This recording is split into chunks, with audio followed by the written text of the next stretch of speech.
Okay, perfect. So good afternoon, everybody, to this session from the Free State, chaired by Dr. Jacques Malherbe, choosing the right TKI for my newly diagnosed CML patient.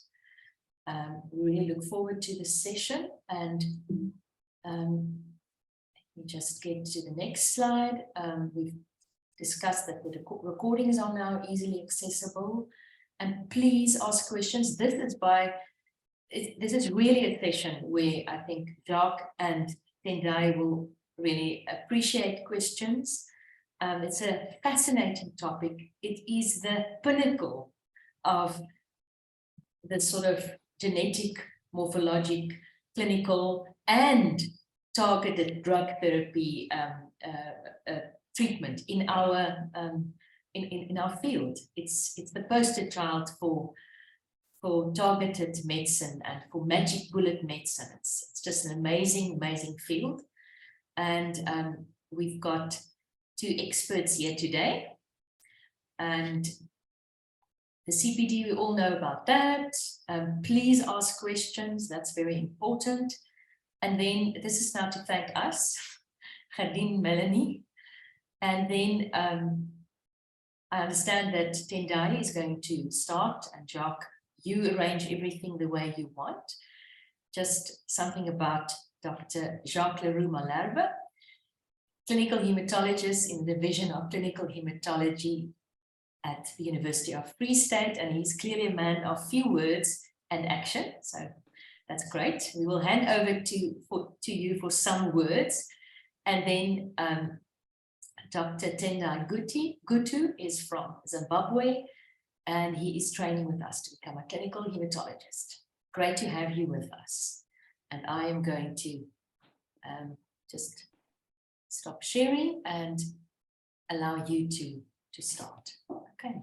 Thank you, Estelle, for that gracious introduction. And sorry for being a little bit late. I was going to use my desktop computer at work, but it's still launching. So we were discussing that's the charm of Deep Dive, is that we are real yes, and normal, and we can become far too slick for our own good. Yeah, that's true. That's true. So welcome to this afternoon's deep dive, and I hope this is going to be an interesting topic for everybody attending. I think it's a very important topic. I mean, we all treat CML on a nearly daily basis, or at least those of us who are clinical hematologists and already qualified. And it's gone way past just putting everybody on imatinib and following them up carefully. It's becoming much more nuanced as time goes on, and CML is becoming a chronic condition that you treat like diabetes and hypertension. So we are going to be discussing choosing the correct TKI, and I'll be covering that topic, but also very importantly, discussing side effects with TKIs. And because compliance is so important, and patients are on these drugs for a very long time, it's important for us to know the side effects of TKIs and know how to manage them. So I actually thought to swap around the agenda, and Dr. Gutu is going to start with his presentation. Dr. Gutu has been with us for just over a year. As Estelle mentioned, he's a qualified physician from Zimbabwe, and he's currently doing his clinical hematology training in our unit. And he's a very valuable member of our team, and we work very well together with him. So without further ado, I'm going to hand over to you, Tendai. You can share your screen and start your presentation, after which I will go with mine.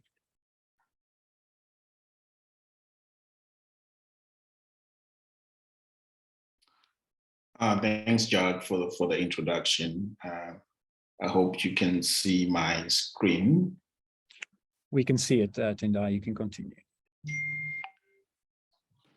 So I'm just going to take an overview about TKI adverse events, particularly TKIs that we use for chronic myeloid leukemia patients. Oops, sorry about that. This is the outline of the presentation. I'm going to briefly introduce and then talk about the mechanism of TKI toxicity. I'm also going to touch about how hematological toxicity and non-hematological toxicity. Then I will summarize. Just as an introduction, it has become very important for us as clinicians and scholars to discuss about treatment-free remission. Though a few of our patients are able to make it, the criteria is still a bit strict, but it's very important for us to discuss about treatment-free remission as a new therapy goal for patients with CML.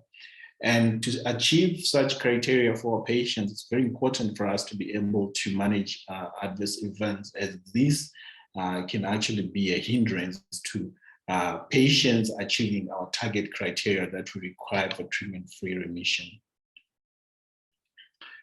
So there are many ways, many issues that we look at when we choose a TKI for a patient that has got CML. And I'm only going to touch on one of those, which is to do with the toxicity that is associated with TKIs. The other issues, they may also be discussed later on in the presentation. So just to say the key principles about TKI and adverse events, they usually occur in the first year of treatment. Most of the adverse events are actually mild to moderate. So they're usually graded as grade 1 to 2. They usually can resolve spontaneously or require dose adjustment. So TKI-associated adverse events actually do impair quality of life and may actually worsen clinical outcomes. So it's very important for us to actually discuss about these adverse events, as they actually do affect the outcomes of our patients. This is the general grading of adverse events that is used in clinical trials. This is the general outline, but you will find for every symptom, there's actually a grading that is there that has got objective values that are added to it.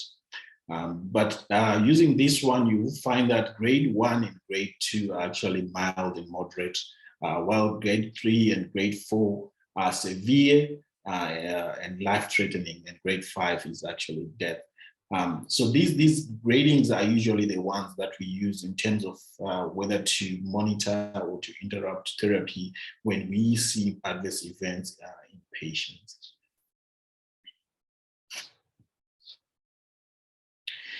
Just to talk about the mechanism of TKI toxicity or adverse events, I would like to group them into two. So there is a hematological toxicity that I've said here on target. So the mechanism of toxicity is associated with the mechanism of action of the TKI that we're using actually to control chronic myeloid leukemia. And the other mechanism of toxicity, which I've termed non-hematological, is usually related to an off-target site where the drug also acts on other non-BCR-ABL kinase receptors. So as we will see in the next slide, the drugs have got different paths that they target.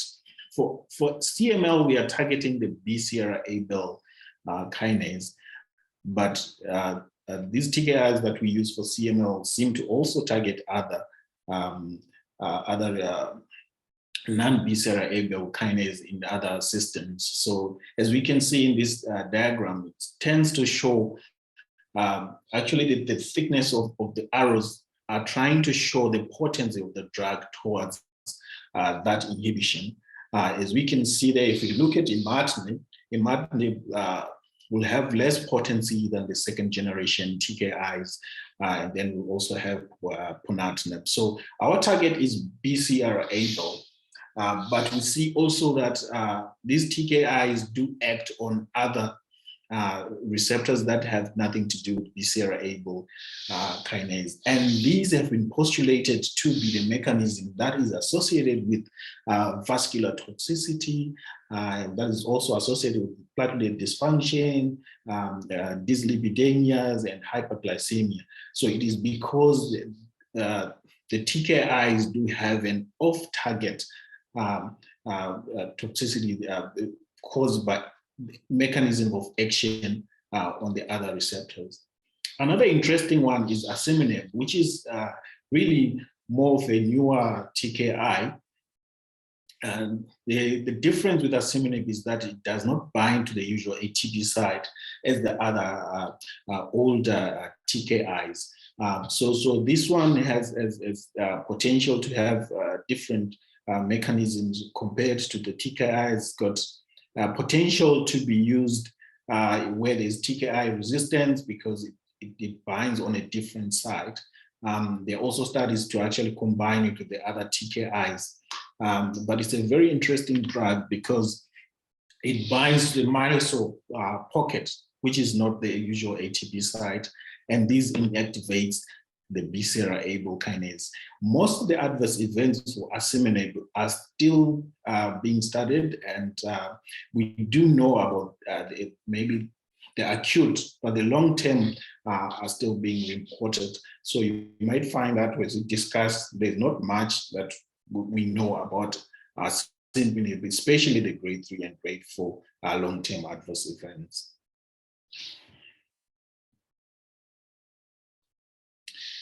So this table is just trying to show in more detail as to for each drug, for each TKI, like imatinib.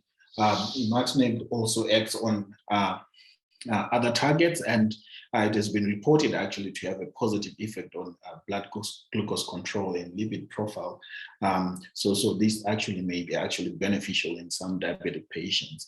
But if you look at the other TKIs, dasatinib, nilotinib, and bosutinib, the second generation TKIs, these do work on other targets, and dasatinib causes the platelet dysfunction and pulmonary hypertension.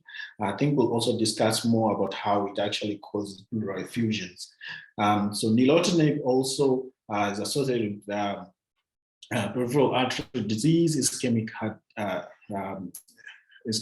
disease, and cerebrovascular accidents. So these other targets are the ones that are very important for us to understand that they are the ones that actually lead to the adverse events in patients that have got CML. So we'll also discuss about how ponatinib is one of the drugs that has been associated with increased vascular toxicity, and we need to be very careful actually when we are starting it in all of our patients. So it has got a very stricter criteria as compared to the other TKIs in terms of what we need before we actually start it.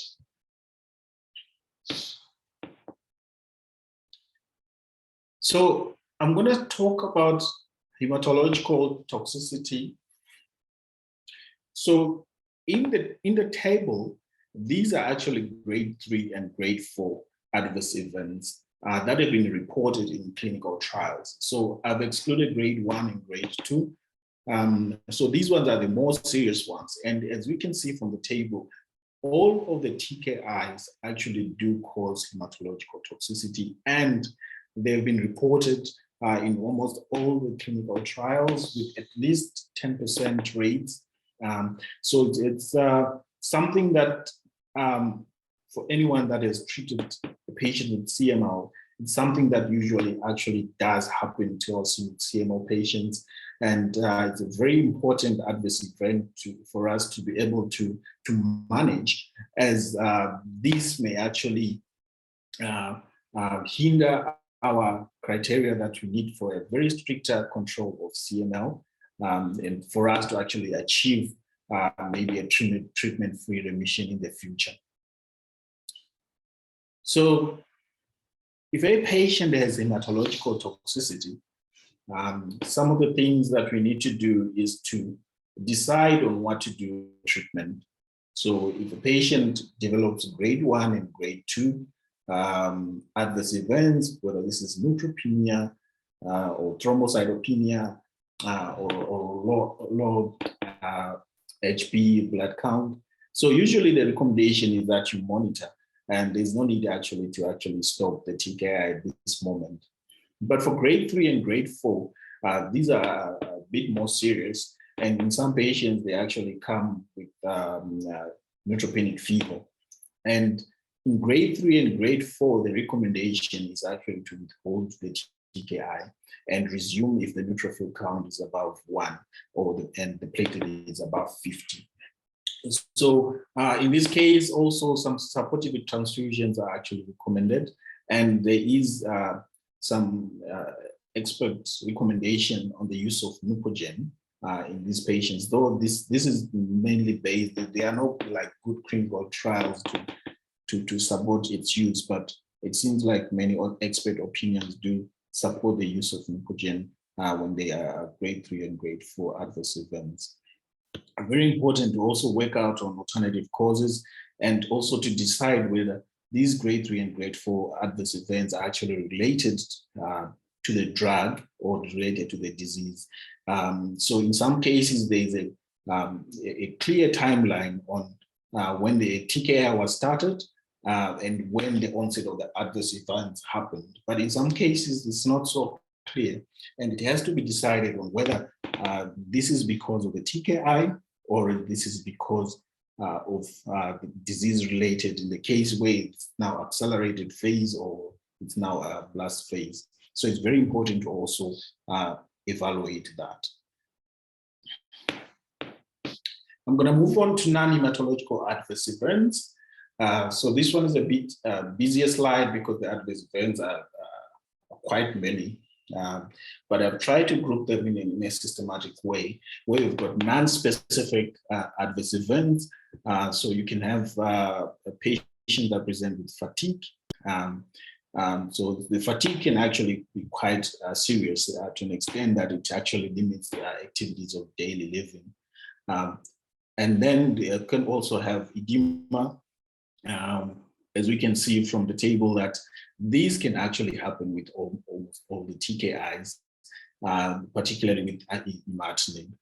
So for gastrointestinal toxicity,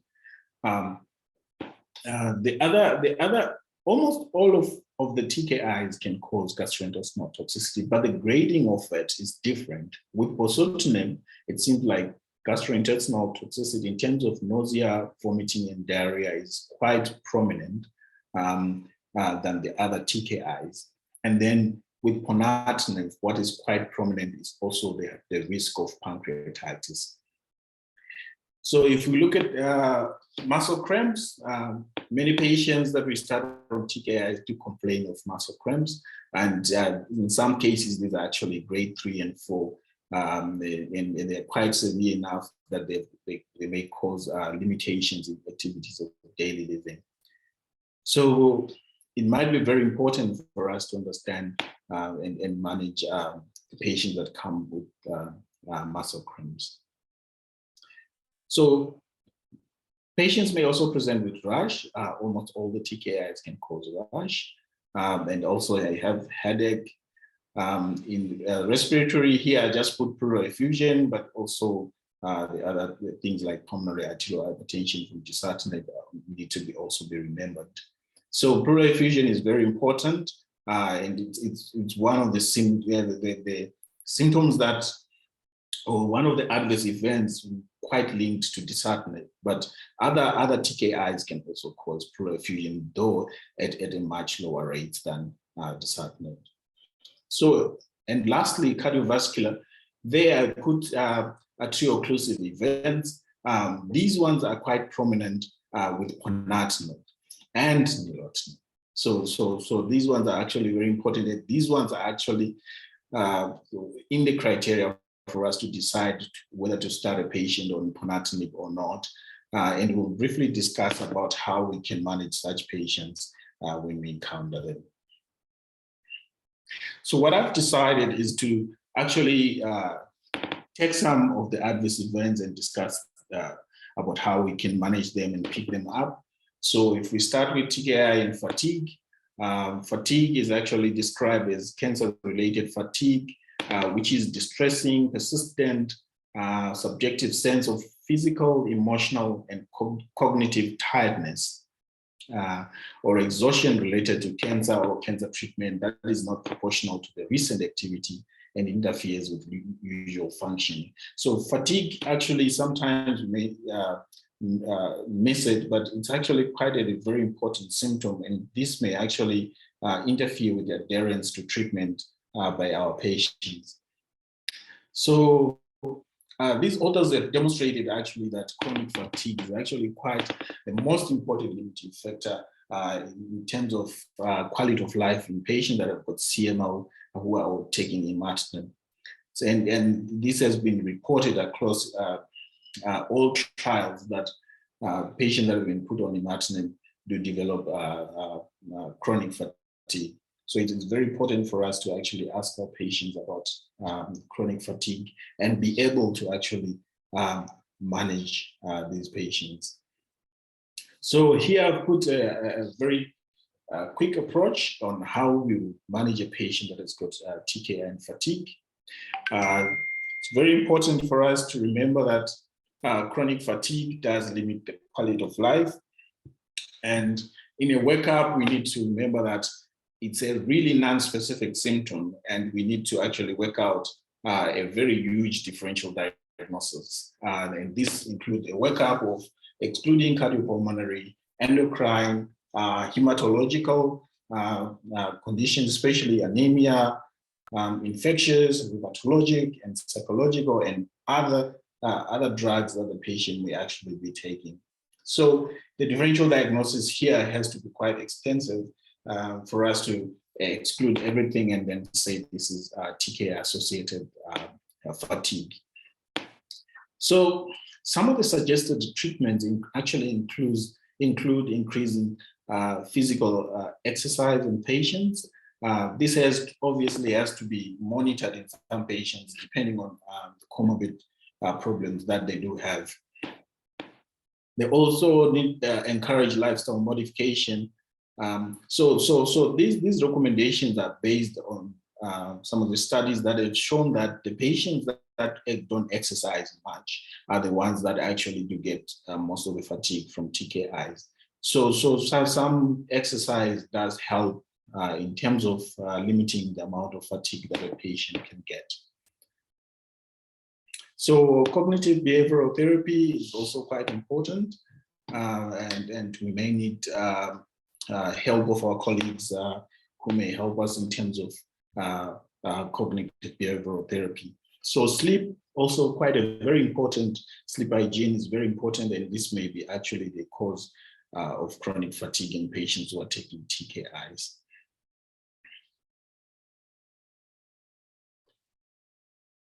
So I'm going to move on to gastrointestinal adverse events. So this chart is just trying to show the relative frequency expected of the TKIs that we usually use. So in this one, we've got nilotinib, imatinib, dasatinib, and bosutinib. And as we can see, most of the GI toxicity with regards to actually nausea, vomiting, and diarrhea is likely to be linked to bosutinib, and then followed by imatinib, then dasatinib, and then nilotinib. So GI toxicity is something that is actually quite common, and in some cases it can be quite severe, and it has to be managed appropriately.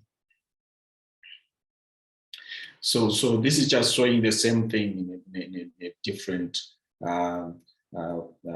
picture. So you can see how bosutinib is got more GI adverse events, and then followed by imatinib, dasatinib, and then nilotinib.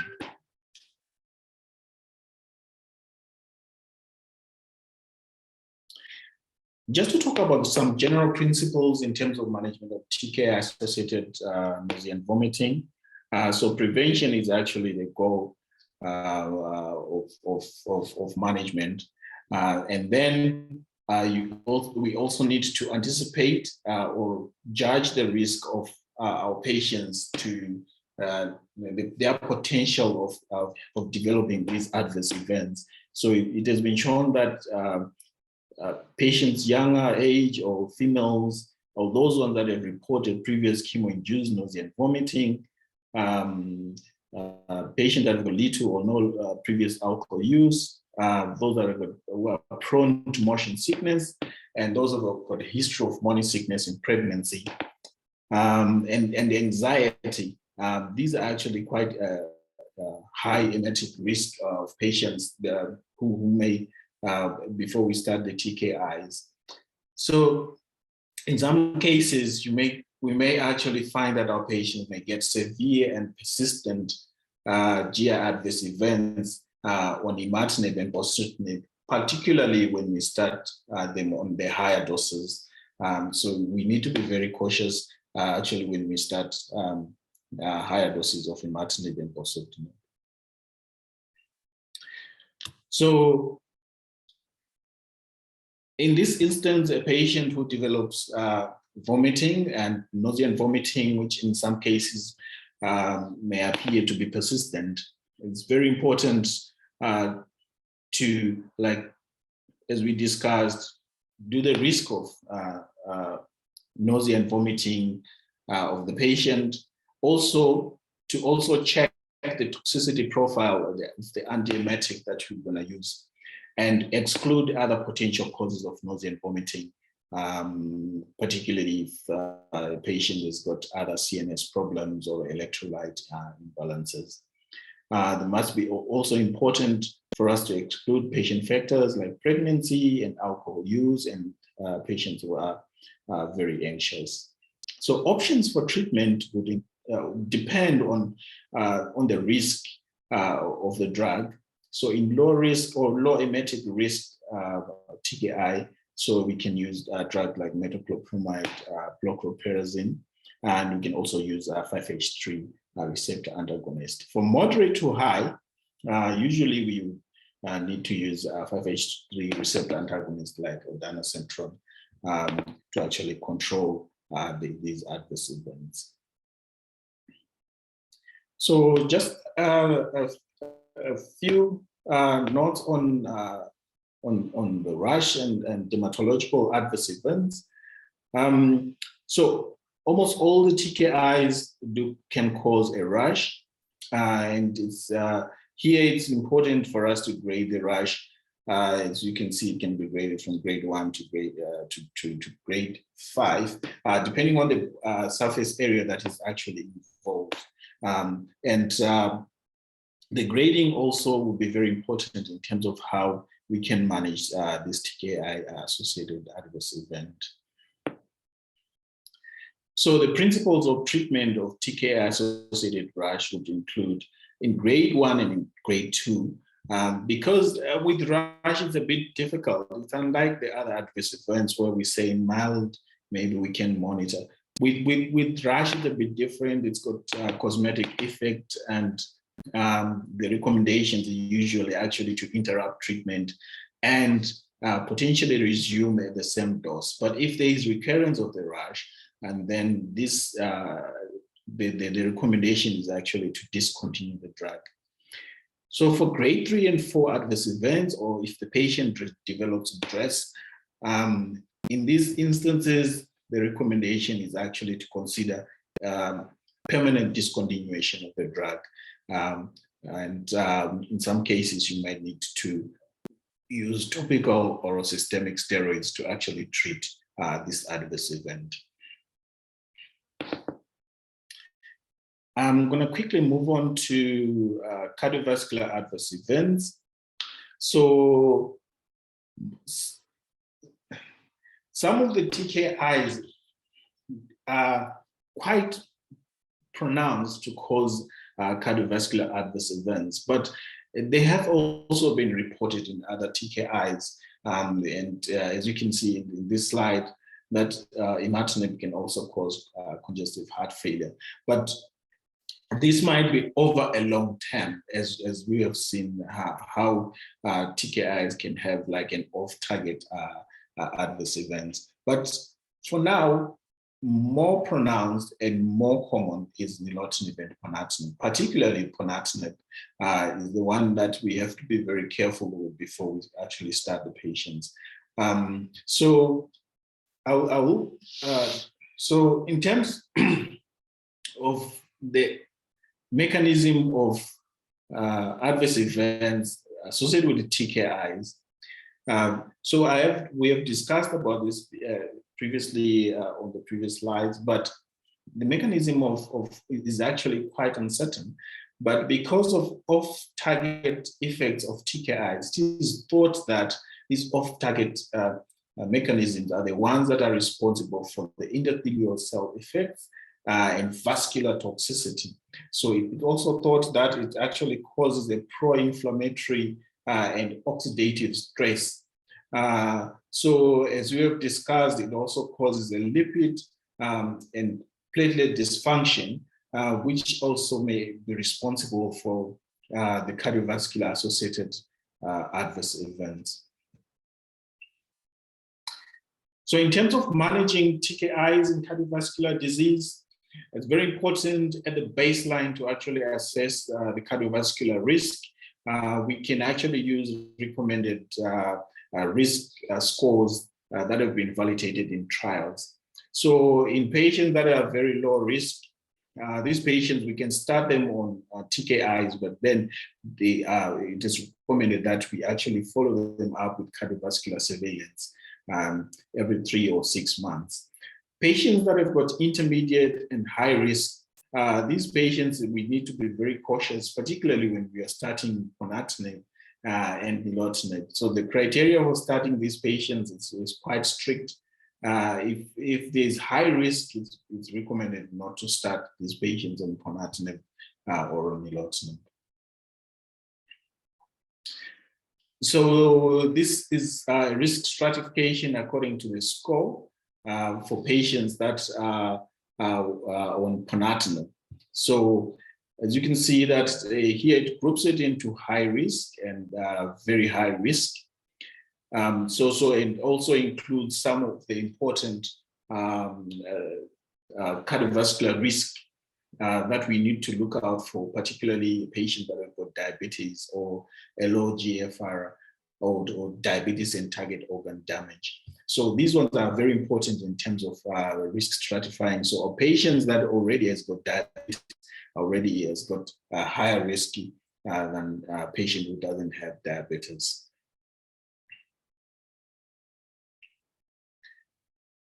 This one is just a flow of the recommendation, suggested recommendation for surveillance of cardiovascular disease in patients that are on TKIs. So most of the authors talk about how we can use the ABCDE approach. So initially there's awareness and measuring of the ankle brachial index and the use of aspirin. Some authors do recommend it in the use of aspirin in high-risk patients, but yeah, we also need to understand that because some of the drugs do cause platelet dysfunction, we need to be very cautious about the use of aspirin. Blood pressure control is very important. The stopping smoking and use of statin therapy. We also need to be very careful to avoid some statins that are likely to cause drug-to-drug interactions. So rosuvastatin and pravastatin are actually more recommended in these patients. So diet management and exercise are also part of the recommendations for managing such patients. So these recommendations actually do apply to all patients that are on TKIs.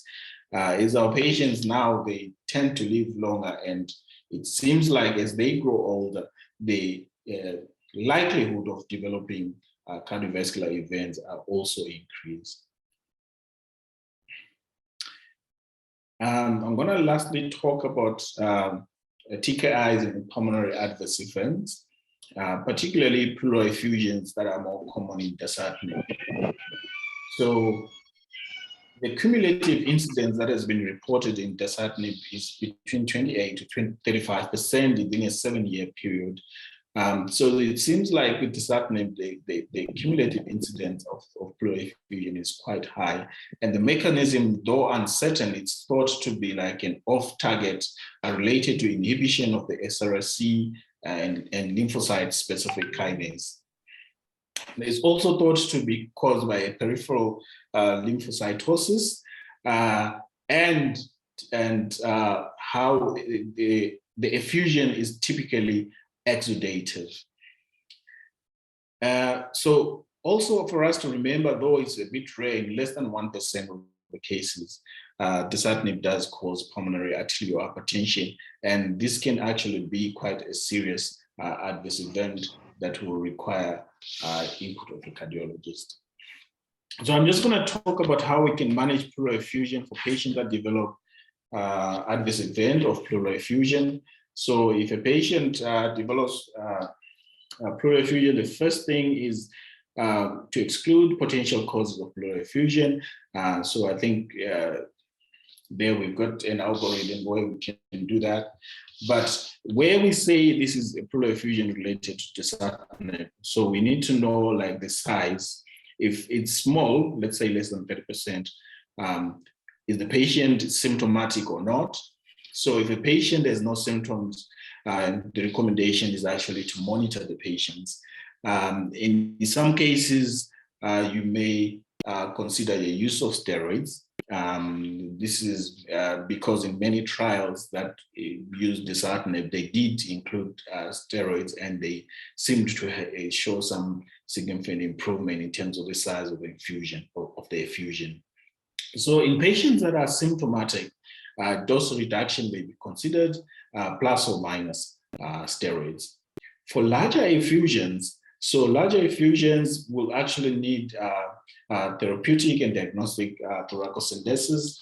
In those cases, you may consider dose reduction or interruption of treatment until resolution of the pleural effusion. So you may also consider steroids plus or minus diuretics, but it's recommended that discontinue permanently if there is recurrence of pleural effusion.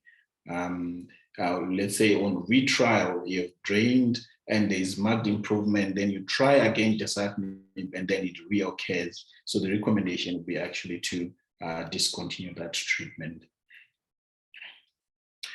So I think I've touched on the more important ones, but I'm sure because of time, it might be impossible for us to talk about all the adverse events.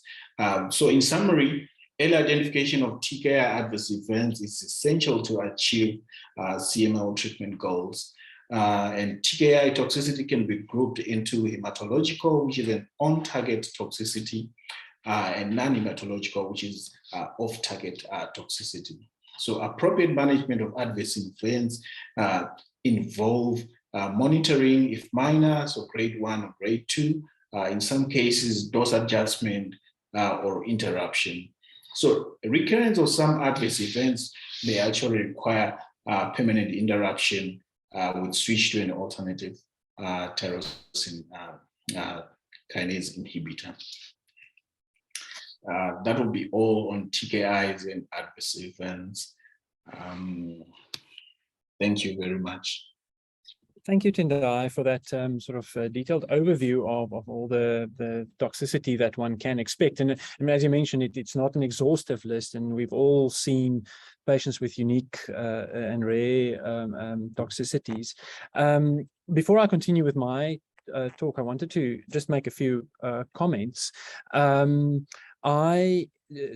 one of my first things is we've all struggled a lot with the myelotoxicity with the TKIs. And it's often, as you mentioned, a combination between the disease and drug effect, and it usually in most cases is a problem early on in treatment. And but there is patients where this can be a persistent problem that actually limits the ability to give effective therapy to the CML, and it can be very, very challenging. And it seems like the dasatinib is the drug that has the highest risk of doing that. I made a comment there in the chat box I mean, you mentioned that the guidelines recommend stopping TKIs below a neutrophil count of 1. But I'd like to hear, I mean, people can just maybe comment in the chat box, but we often, and I've seen this also recommended in some sort of reviews by the prominent names in CML, is to only stop, maybe have a lower cutoff for stopping. We often use 0.75, and I've even used 0.5 where we're really struggling with disease control, and I'd like to hear what other people are doing. And similarly with platelets, often only stop at lower levels compared to what the guidelines recommend. So yeah, some comments. I'm not sure if anybody wants to make a comment or just want to put a comment in the chat box. But we've had a number of patients where this is very challenging. And it also, there seems some evidence that higher risk patients with from a CML point of view also tend to have more problems with cytopenia. So those are actually the ones where you want to try and manage it as effectively as you can. And to consider use of growth factors such as GCSF and to manage it. So that's just my comment on myelotoxicity. I just want to see if there's another comment here. See, Carolyn has made a comment, but she said it's redundant based on what I just explained, so I'm not going to read the whole thing now.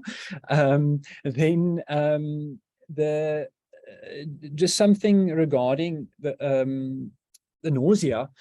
One thing that I have done for imatinib is to suggest that they take the imatinib with food, in contrast with nilotinib, where you shouldn't take it with food. Taking imatinib with food does tend to help with the nausea, and one can try that maybe initially before using antiemetics, but it can be quite problematic and interfere, as Tendai mentioned, with your disease control. In a similar vein, diarrhea can be really very persistent and very severe with the TKIs, and I've seen really severe patients with colitis on gastroscopy or on colonoscopy with both imatinib and dasatinib. So it can be very problematic to manage. Regarding ponatinib, and so some of the commentary, more recent commentary around ponatinib, is that if one look at the original trials, the PACE trials, there is a feeling that the arterial occlusive events was not necessarily over-reported, but they went later on with independent adjudication by cardiologists to report on the cardiovascular events, and it led to, there was less arterial occlusive events and cardiovascular events with that sort of independent review. It's still very significant, but we all talk about ponatinib being this very high risk for cardiovascular disease, but if you look at longer term follow-ups, it's not that dissimilar from nilotinib. But I think the message is actually that we should be very careful with nilotinib and almost have the same level of diligence to manage cardiovascular risks with the use of nilotinib, but then obviously also when we do use ponatinib. There's a question about the dosing of the use of TKI such as ponatinib. Question, should you start lower dose and go up, or start higher? So the standard dose is 45 milligrams daily, for 45, 30, or 15. And a recent trial, the OPTIC trial, trying to optimize ponatinib dosing showed the best risk benefit to start at 45 milligrams, get a response once the BCR-ABL is below 1%, to then reduce to 15 milligram. And that seemed to be the best balance between efficacy and toxicity. And then maybe a similar thing with pleural effusion. I did mention that, but maybe in contrast to the other side effect, which is often early on in the treatment course, the pleural effusion remains a risk long term, and one should never stop looking for this when you have a patient on dasatinib, it can be really challenging to manage sometimes, and especially in our setting, we may not have alternative treatments available when a patient's on dasatinib in the state sector, although we do have access to ponatinib. There is now compelling data that in older people, I don't know exactly what the cutoff is, but over the age of 60 or 70, to consider lower dose dasatinib, 50 milligrams with a better response and toxicity to ratio. So that's something to consider, to use lower doses and de-escalate the dose, especially if they've got a good response. Obviously, if they are able to get a TFR, you can do that, and that may solve the problem. All right, so with that, I am going to move on to my talk, unless there's any other comments or questions. So let me just, on my laptop, I just want to make sure that I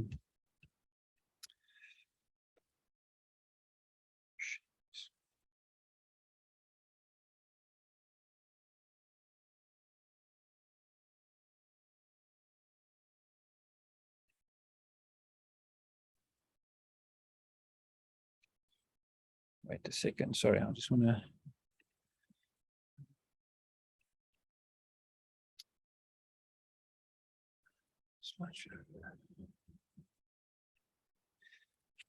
Is my slides displaying?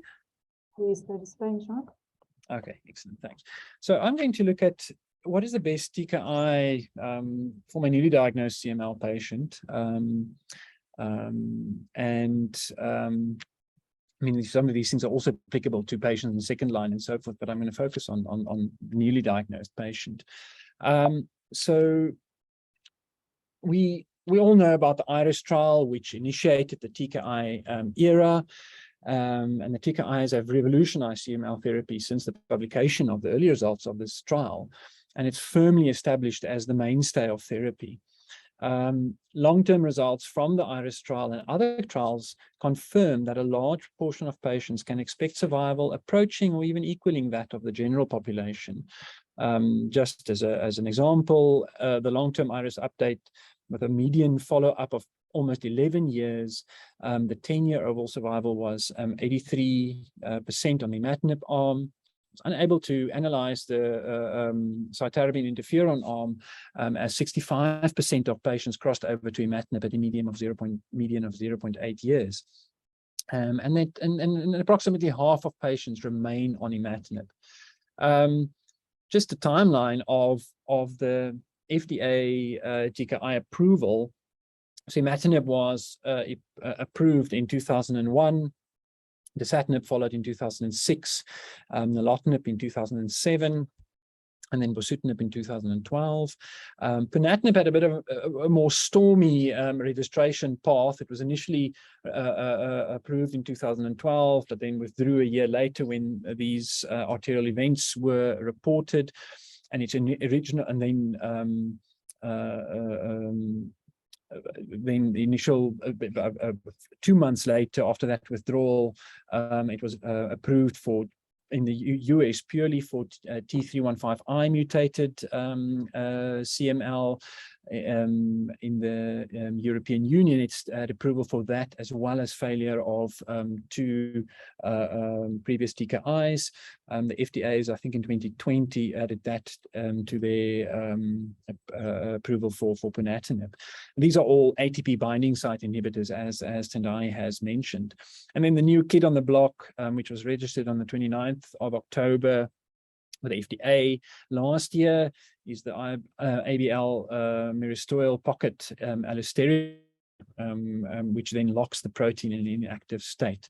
There's also another drug on the registered, ormacetaxine, which is a protein synthesis inhibitor. This was registered in 2012. I have no experience with this, and I don't know if anybody has ever used this as a treatment for CML. This is very similar to the slide that Tendai showed, but the TKIs that we use do not only inhibit BCR-ABL. They all obviously do that, but they've got multiple kinases that is inhibited, and explains the various toxicities and different effects. And I think I just maybe want to mention that it's thought that this inhibition by vascular endothelial growth factor may play an important role in the cardiovascular toxicity of ponatinib. There's also some evidence of a effect by ponatinib on von Willebrand factor with a possible thrombotic microangiopathy type of process. And there is some interesting data with N-acetylcysteine as a possible way to manage that. There's some preclinical data for that. So before we continue, it's maybe just important, especially for the fellows, to just briefly just define our responses in CML. So an early molecular response is when your BCR-ABL is less than 10% in the peripheral blood. A BCR-ABL less than 1% is the molecular equivalent of a complete cytogenetic response. Major molecular response is less than 0.1%. And then the deeper responses, that sort of a 4 log reduction at less than 0.01 and a 4.5 log reduction at a 0.0032%, just to keep that in the back of your mind when you discuss these things. The response recommendations differ a little bit if you look at the ELN versus the NCCN. The optimal response is at less than 10% at 3 months, less than 1% at 6 months, and then 12%, less than 0.1% at 12 months. Then failure is if you don't have less than 10%. If you confirm a more than 10% at 3 months, a month to 3 months later, that's failure according to the ELN. More than 10% at 6 months and more than 1% at 12 months. Obviously, if there's near resistant mutation or high risk cytogenetics. The NCCN has a slightly different approach by sort of labeling patients as TKI sensitive or TKI resistant, and more than 10% at 3 months, they say, is a possible TKI resistance.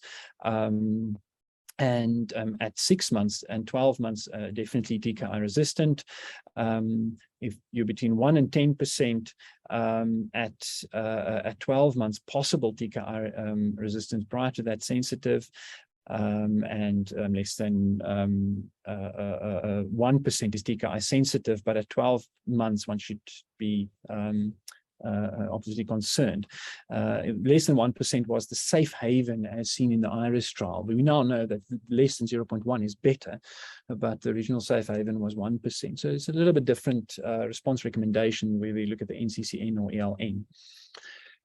This is a slide I took from earlier Cortez review in Blood, how I treat CML, and I think most of us have seen this picture, that with frontline imatinib, there's a large portion of patients with success, and based on this picture, there's a large portion of patients with failure, and that it seems like you have better success with second generation TKIs. This was in 2012, and the question is then, what are the advantages of the second generation TKIs? So they lead to more rapid molecular responses. There's fewer resistant mutations, and there's fewer progression and so fewer resistant mutations have been shown for nilotinib and dasatinib, and fewer progression events to accelerated phase and blast phase has only been shown for nilotinib. these were numerically small numbers, but it was still significant. This table for me highlights nicely the responses we see with TKIs. And first looking at the IRIS trial and the German CML4 study, which was looking at imatinib, we see that about close to 70% have a complete cytogenetic response at 12 months. But looking over the long term, and if you look at the MR 4.5 and at 5 years and 10 years, it actually looks very good. And obviously noting that only about 50% of these patients remained on imatinib over the long term, so many of these may have been switched to a second generation TKI, but the long-term outcome for patients treated with frontline imatinib is still very good. If you compare the outcomes with deep responses at 5 years and 10 years, I mean, we shouldn't do cross-trial comparisons, but it's very similar. If you look at the INEST-ND, at 10 years, 64% is in MR 4.5, very similar to imatinib. Obviously, in the INEST-ND, the imatinib percentage is lower. And then with all the decision, INEST-ND and before, so that's for dasatinib, nilotinib, and bosutinib, you'll see that the early responses is much better for the second generation TKIs compared to imatinib, with 84 versus 64% early molecular response, 91 or 90% for nilotinib versus 67%. So very good early responses. It's very important to note that an early molecular response at 3 to 6 months is associated with regression-free survival and an overall survival advantage of around 10 to 15%, regardless of the TKI. So if you reach this with imatinib, it's just as good as if you reach this with any of the second generation TKI. So based on what I've said before, why don't we start every patient on a second generation TKI then? Obviously, the glaring thing in our situation is cost. I mean, the second generation TKIs are significantly more expensive, and that is a very important consideration. However, probably more importantly is that to date, no overall survival or progression-free survival advantage has been shown for any second generation TKI compared to imatinib. And it's possible that the improved responses may be balanced out by increased mortality from serious adverse events, and as highlighted by Tendai. So this is very important to keep in mind. So how do you choose which TKI to use up front? And this is a very much individualized approach. And there's basically 3 headings that you look at. And the first is, what is my CML disease risk? What is the comorbidities of the patients? And how important is treatment-free remission in this patient? How do we identify high-risk CML patients? And one of the things that we can use is risk scores. And I know in my practice, I tend to be a bit lax on this. And this is something that I think we should look at doing routinely in all patients if we're not doing it. I do know that I've sometimes been a bit lax on this. You've only got imatinib available in state. You start them on imatinib and go to second line if they don't do well with that. But in the age of more access and costs coming down, especially if we're treating very young patients, I do think that we should be doing this and thinking about other possibilities for patients who are high risk. But just looking at some data, so in the IRIS trial, the 10-year overall survival for so-called high risk was just under 70%, intermediate 80%, and low risk 90%. The more recent ELTS score, the 5-year cumulative probability of dying from CML was 3% in low risk, and intermediate risk was similar, 4%, but 15% in high risk. Now, these scores, I'm not going to go into detail, but it uses very easy, accessible clinical and laboratory parameters, such as the age, the clinical spleen size, platelet count, blast percentage, and depending on the score, some other things like basophils and eosinophils and so forth. But these are easy to calculate, and I think these should be done in all patients at diagnosis, so that we can identify those patients at higher risk. So the other thing to look at is the additional chromosomal abnormalities, and additional abnormalities found about 5% of newly diagnosed CML patients. And those associated with a poorer progression-free or overall survival are termed major root additional cytogenetic abnormalities. There is some controversy over which ones qualify. That varies from which trial you look at and the effect of it. But the currently accepted major root chromosomal abnormalities is trisomy 8, a second Philadelphia chromosome, trisomy 19. These three may be less worrisome than the subsequent ones, such as isochromosome 17q, a del7 or a del7q, 11q23 aberrations and 3q26 aberrations, and then complex karyotype. These are such genetic aberrations that we know from other diseases are associated with high risk as well. There's also certain other mutations in transcripts that is associated with high risk, such for instance the P190 BCR-ABL protein isoform, the E1A2 transcript, which as we know is the primary transcript seen in acute lymphoblastic leukemia, but this transcript is present in about 1 to 2% of CML cases. Recent data is limited on its true impact, but some experts still consider it a high risk scenario if a patient has this transcript.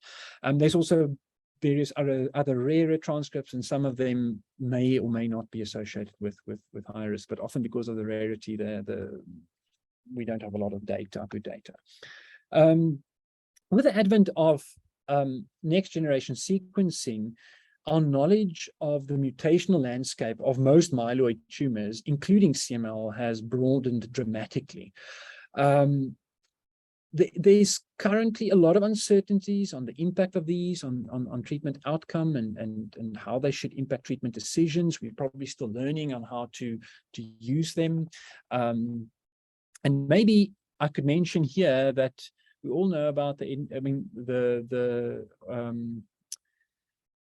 So clonal hematopoiesis of indeterminate potential, or CHIP, which is associated with increased cardiovascular risk, and maybe to a similar extent, these clonal mutations, other clonal mutations, may impact outcome more with regard to the risk of patients developing arterial occlusive events, and there is some interesting data in this regard.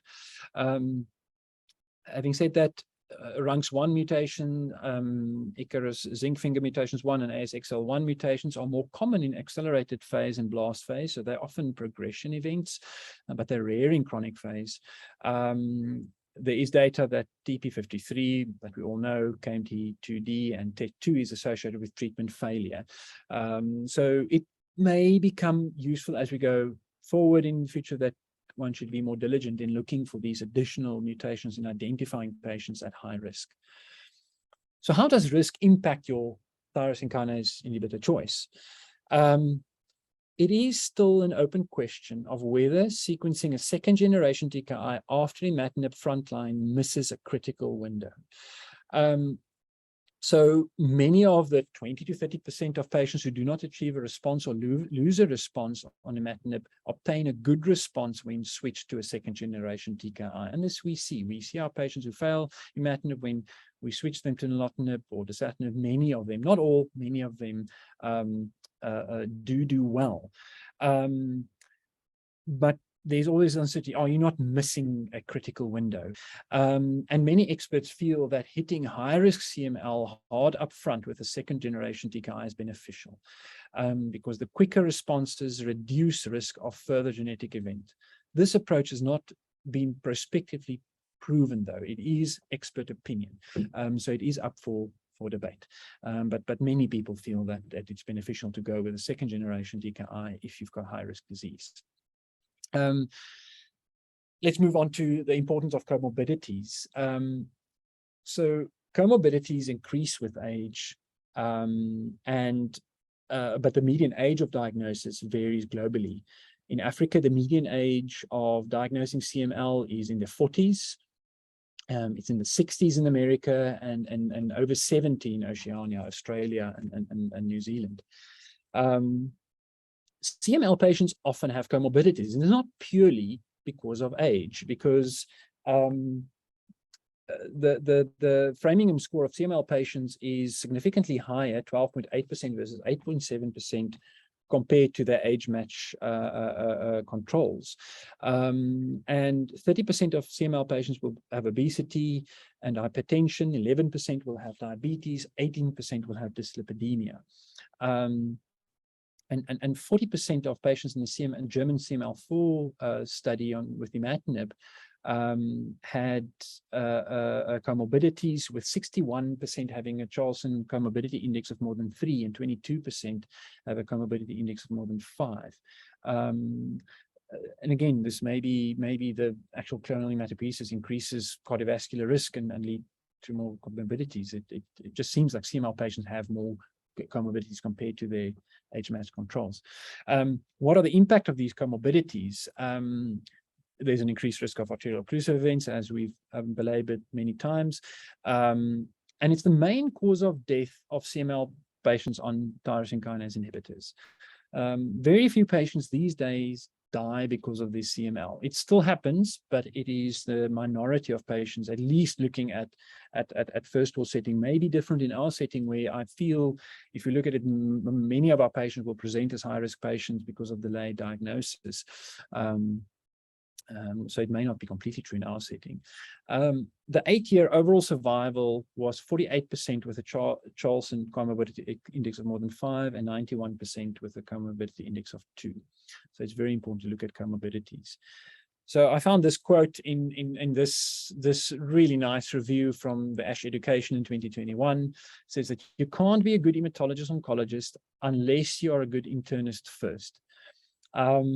So often when a patient is diagnosed with leukemia, the focus is so much on managing leukemia and saving a life from leukemia that all other health issues and follow-up of these health issues is sort of lost in the blur of the leukemia. And other providers often feel it's best to step aside and stay at a distance for fear of negatively affecting cancer treatment success. And one should actually, in the ideal world, involve patients, primary care providers, or physicians or general practitioners in the management of their leukemia and managing their comorbidities. And I mean, some simple things like obviously managing the hypertension and cardiovascular comorbidities, but things like avoiding prescribing proton pump inhibitors, because there's reduced TKI exposure that may affect outcome. So it's incredibly important to involve all providers in their care, and all patients should get a comprehensive comorbidity assessment. This has been touched on by Tendai in his talk, but looking at the monitoring and management of cardiovascular risk, so one should assess the risk at baseline and throughout TKI therapy. The question about antiplatelet therapy, there's no data available in the context of TKIs, but some would recommend it. But as mentioned by Tendai, consider the risk of bleeding, especially with dasatinib and ponatinib with platelet inhibition. Blood pressure should be optimized and aggressively optimized. And again, with ponatinib is associated with significant increase in blood pressure due to the vascular growth factor inhibition, but it's also seen in the other TKIs. Cholesterol control is more of a problem with nilotinib, and the guidelines recommend a baseline, and on patients with nilotinib, the sort of not prospectively tested guidelines, but recommend every 3 months assessment of their lipid profile depending on their risk. Patients obviously avoid cigarette and tobacco smoking. Diet and weight management is important. Remembering about fluid retention may be a reason for weight gain. Hyperglycemia is more common with nilotinib and better with imatinib. Although there's hyperglycemia, the incidence of diabetes requiring treatment is not significantly more common with nilotinib. And then Tendai has mentioned the importance of exercise. So we talk about the ABCDE approach, and this is what I think we should be doing at each clinic visit and make sure that this is optimized. The endocrine societies have given guidelines in management of sort of glycemia. As mentioned, these are not prospectively tested, but they're a good guide. So in case TKI-induced diabetes, metformin is the front line of therapy, and TKI-induced diabetes HbA1c target is less than 8%. Diagnosis of TKI-induced diabetes is not a contraindication for continuation. That's important to mention. Occasionally, we see hypoglycemia with TKIs, and when we should monitor, we should assess glucose status before testing, before initiating TKIs. This is actually interesting. They say glucose, where non-diabetic patients, glucose should be assessed every 2 weeks for the first month and then monthly. I must say, I've never done this in practice, but this is guidelines that are out there. They mention it's most important with nilotinib. All right, so I've already mentioned a little bit about the dyslipidemia, and we should be monitoring dyslipidemia and managing it, and should be tested prior to starting the TKI, and then done every 6 months. I mentioned 3 months earlier, not 3 months, 6 months. Very important to consider the drug interactions if therapy is needed. I can't remember which are the better one, but I think rosuvastatin and atorvastatin has got less interactions, but just check that before you prescribe these for the patients. All right, so how does the TKI choice influenced by the comorbidities? And many of this we've already sort of touched on, but with diabetes, we'll try and avoid nilotinib. With pulmonary disease and pulmonary arterial hypertension, try and avoid dasatinib.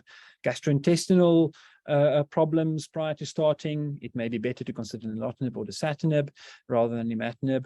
Cardiovascular, imatinib and bosutinib is preferred, and this we know, but it's important to note that even though imatinib is the lowest risk of cardiovascular events, it is still more than baseline.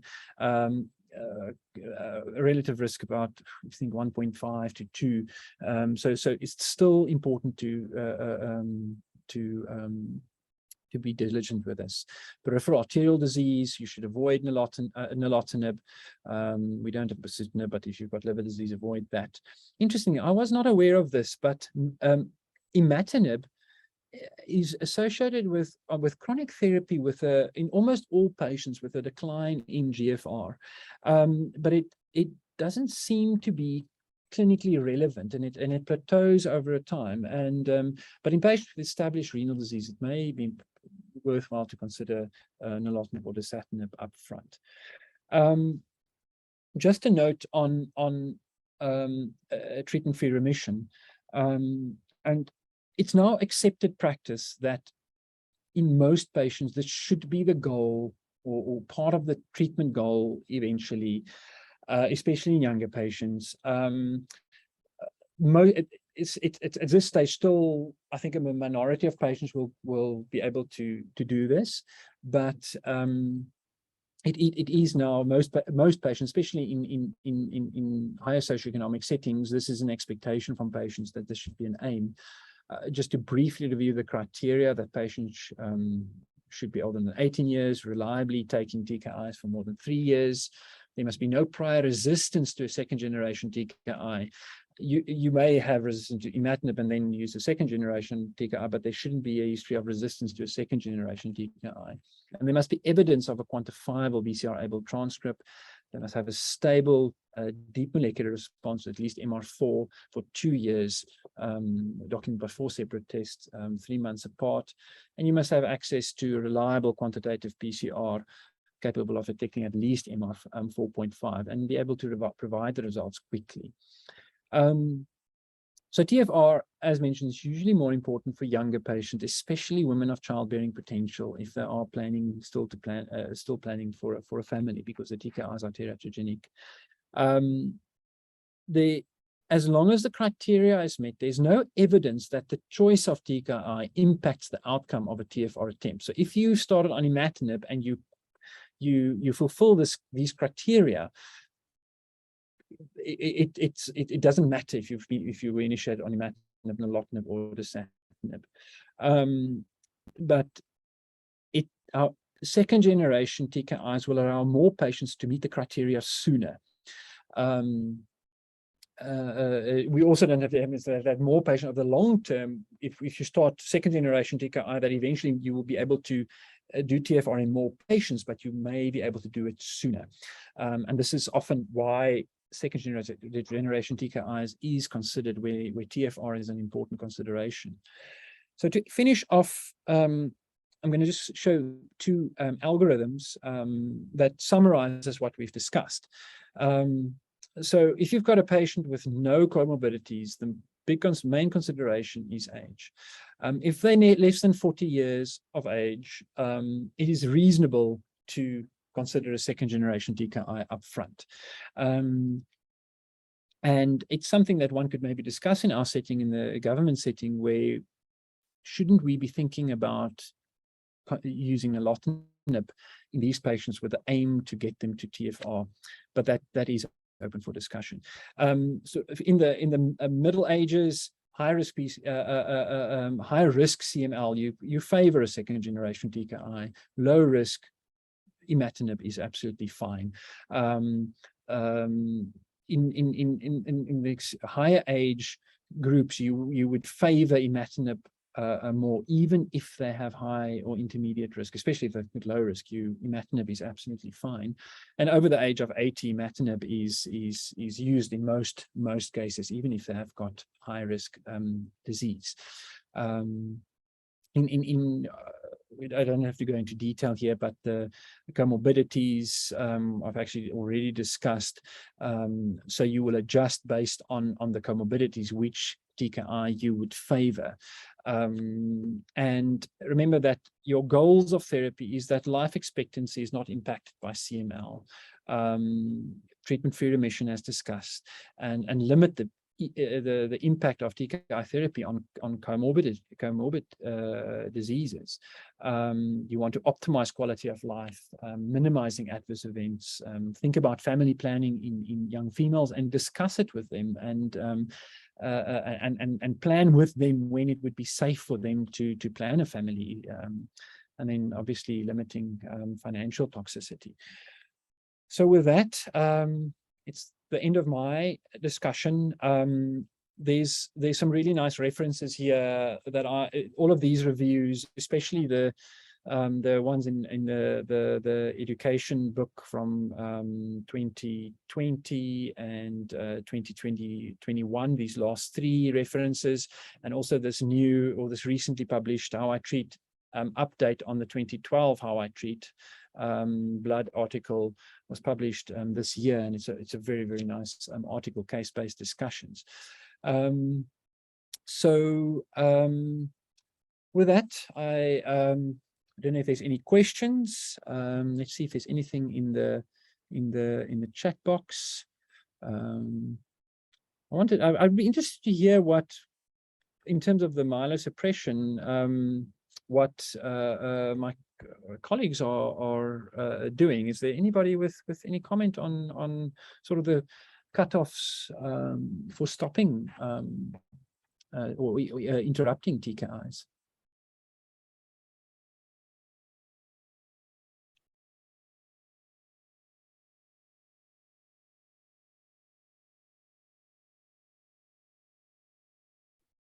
Hi, Jacques. Is there anybody who wants to weigh in on that? It would be great if there is anybody who regularly treat. Hey, can I say something? Yes. Fatima. Hi, Fatima. So, I think I go by, one of the older guidelines where they say that, you try and manage the side effects as best as you can in order to continue treatment. I think it's especially so in our setting where we have so limited choices of what we have available. So as long as you're not risking the patient. You try and manage with the Neupogen if you got neutropenia, the thrombocytopenia, as long as it's reasonably over 50. I try and cope as best as I can with that. It's not evidence-based, but it's just the situation that we find ourselves in. Yeah, it's very similar. I think, I mean, you allude to the fact that we often don't have all the options available, but yeah, Yes. we do a very similar thing, take a bit more of a conservative approach. But I think these patients do need careful monitoring, so that you don't cause problems. But I've got a lady on, she's actually now on ponatinib. She's failed all 3 other lines, and just with persistent cytopenias, and I'm tolerating platelet counts of 15 because she's not bleeding, and neutrophil count of around 0.5, although she responds to Neupogen. So you have to balance the controlling your CML versus the toxicity. See, there's more comments here. Let's see if it's yeah. So Charlene does similar thing, platelets below 50, and absolute neutrophil count below 0.5 to 1, but the may interrupt, but individualized. All right. I don't see any other hands or comments. I hope it was a useful discussion. I think maybe I should ask a question. Anybody, any of the colleagues in state, has anybody considered initiating nilotinib frontline for young, especially females? We see, I mean, we get even pediatric cases in adolescents and young women. Has anybody started a nilotinib frontline in the state sector? We've done a few cases. Fatima? I haven't. Okay. And like I think I always like to give the imatinib a chance, because as you've said, many of the patients have an amazing response, and the side effect profile and the difficulty with taking the nilotinib makes patients less likely to be compliant. So I stick to the imatinib initially, and then in the younger patient, possibly consider the nilotinib.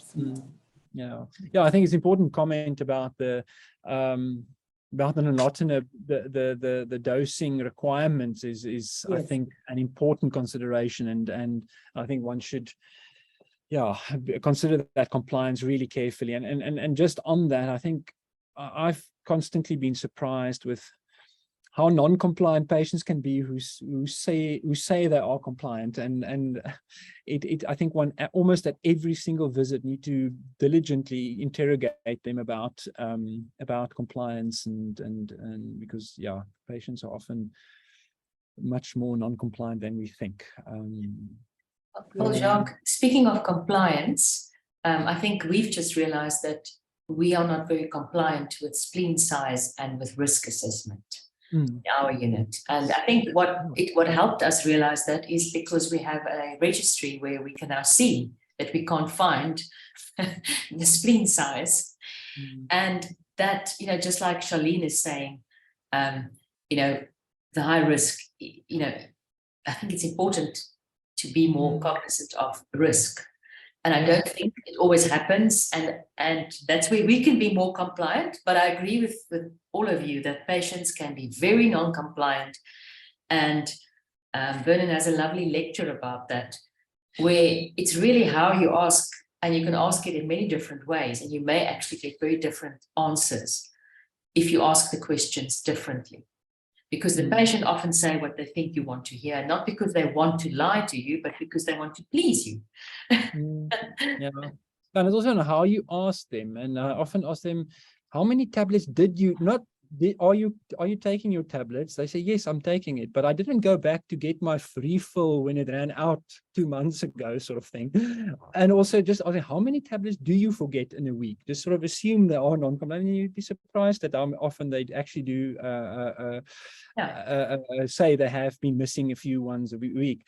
And maybe, I mean, I think one of the reasons we are maybe not non-compliant to the risk assessment is we don't routinely have the second generation available, But it's still important to know, because if we have a high-risk patient, we should know that we should make, if they don't reach their goals, we should be diligent and maybe consider switching them earlier, whereas often, I know because we've got limited second generation, we often go on a little bit longer, but I think in high-risk patients, we should be maybe a bit more careful, and once compliance is sorted out and those things, consider switching them earlier, make sure that you reach those targets. That's something that why it may still be important to do. Caroline asked me to comment on avoiding EPREX. I must say, I've never, so with the risk of thrombosis, and I don't know an actual guideline in this specific setting, but in general, I've never really required using EPO in CML, and I do agree that there is a risk of thrombosis, and often anemia one can manage with transfusion. So I would be inclined to avoid EPO, but yeah, I don't know if there's any. I would be inclined to say it's disease related, so why use EPO? That would be my opinion, but I think people may be tempted. You know, actually, isn't the anemia a marker that tells you that this is a difficult disease? And you know, if you start trying to take it away, you're actually window dressing yourself in a sense. That's how I would see it. But anyway. I suppose if you've got a patient where you've got real significant myelosuppression and it's impacting your ability to administer treatment, it may be worthwhile to consider. But yeah, it's not it's usually the neutropenia which is a bigger problem. Anyway, all right, I think it's time to say goodbye.